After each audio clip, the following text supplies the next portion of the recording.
At the end of the last video, we met Magarold here in the Iron Keep, and he actually doesn't have too much story surrounding him, but it is very curious how he sets up shop here in the Iron Keep, which is slowly sinking into the magma. You think his business would fare a little bit better in other parts of Drang Lake. He is a bit of an important NPC though for a certain covenant, as he's the one who gives you access to this covenant once you present him with a certain item you obtain later on. The covenant itself is pretty cool, and he sells some pretty cool stuff, like the little wooden carvings you can throw which say things like, "Very good," and "I'm sorry." Fun stuff like that. I love them.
All throughout the Iron Keep, we'll be fighting these warriors known as the Elan Knights. And these were knights who were in service to the old Iron King of this castle. And their armor and fighting style were imitations of a certain warrior that was very special to the old Iron King. The Elan Knight armor reads, "Armor worn by Elan Knights. The bonds of the Elan Knights, who serve the old Iron King, were mightier than the land's iron. But in the end, the knights were subsumed by the flames that brought the castle down." So even though these Elan Knights were among the most mighty warriors in the kingdom of the Old Iron King, they too were consumed by the flame and the curse in this area. But there's a bit more story to the knights themselves, and this is expanded upon in their weapon and the captain armor. The black steel katana reads, "Black steel katana wielded by Elan Knights, one of the sturdiest types of katana, preferred by masters of the quick draw. In the heyday of his land, the Old Iron King fancied entertaining dubious and eccentric guests from faraway lands. Most of them were charlatans, but among the riffraff was an unusual knight from the Far East. He trained the Iron King's men in the sword, in obedience to his new lord." So we learn from this that there was a knight who came from the Far East who had a profound effect on the Old Iron King, and out of respect and honor for this faraway warrior, the king modeled all his knights and soldiers after this one man. The accoutrements of the lone knights, who served the Old Iron King, were created with an advanced casting technique. They remain solid and handsomely crafted. The design is styled after the armor worn by an unusual knight who trained the Iron King's men in the sword. He was said to have deserted his liege after bearing witness to his descent into depravity. So we know that this knight from the Far East had a profound effect on the king and his men, but at some point during the height of the Old Iron King's rule, this warrior disappeared and left the king behind. That last description says that the Old Iron King descended in depravity, but it's interesting to think that he didn't start out this way, and at one point, the man who would become the Old Iron King was a weak and enfeebled lord, and I think it's that man that this warrior came to honor. But we'll learn much later on, when we get to explore another structure that the Old Iron King built, that there's even more to this story behind this warrior from the Far East.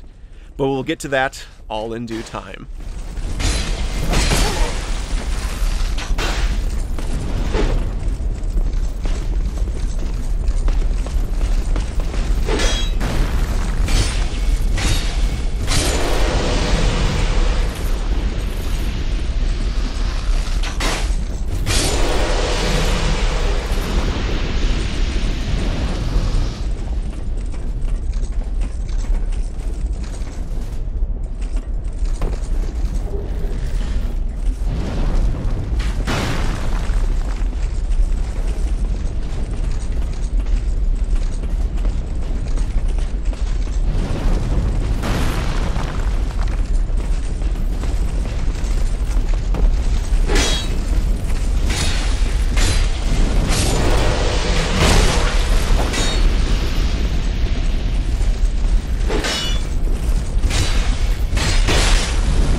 Smelter Demon is a great boss, and he's usually one of the most memorable for players of Dark Souls 2, as he provides a pretty ample challenge.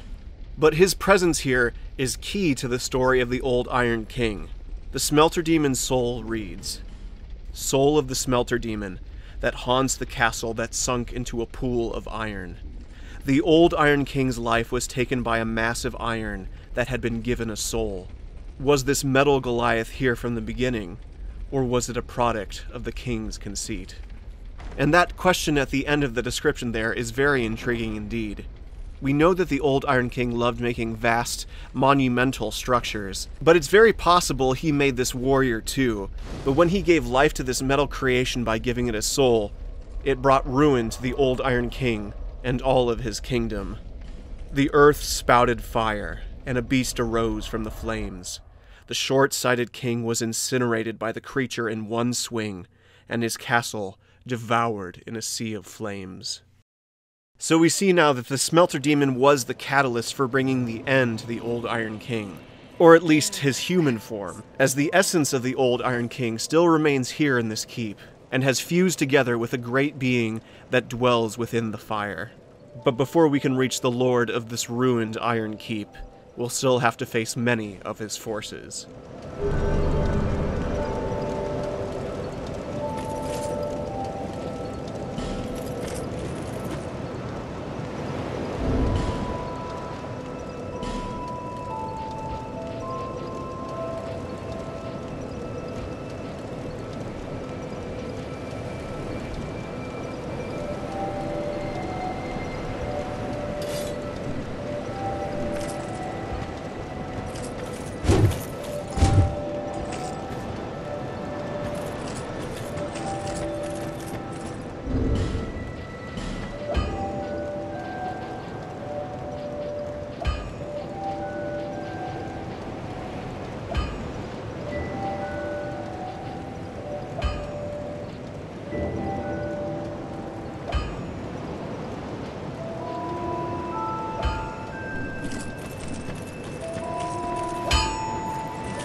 I'll be around if you make it back.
Belfry Sol is the companion bell tower to Belfry Luna back in the Lost Bastille.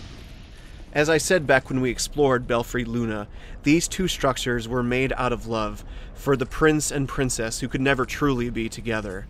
And now we explore the opposite and greater structure in Belfry Sol.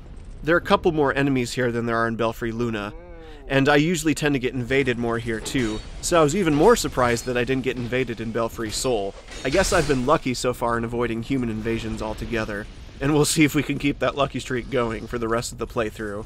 But Belfry Sol is a very cool optional area, and a great PvP arena.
we encountered the rusted form of these ironclad knights all the way back in the Forest of the Fallen Giants.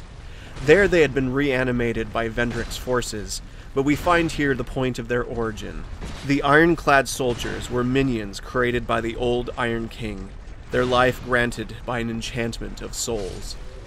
Once, the old king could have unraveled the greater mysteries with the aid of his great soul, but he was led astray by his enormous fortune, becoming nothing more than a vulgar hedonist. And with this lore here, we find out that the old Iron King was capable of so much more than what he ultimately became. And I have to be honest, that adds a bit more of a tragic element to his character. He became consumed with greed and a lust for power, and this led him away from doing something that could have been truly great for the kingdom. We see he was capable of great powerful things like the creation of the ironclad soldiers, but I think this led him down the road to creating things that got completely out of control, like the Smelter Demon. And this is possibly one of the many reasons that the warrior from the Far East abandoned the old Iron King. Because we see now that in the end, the old Iron King was his own worst enemy.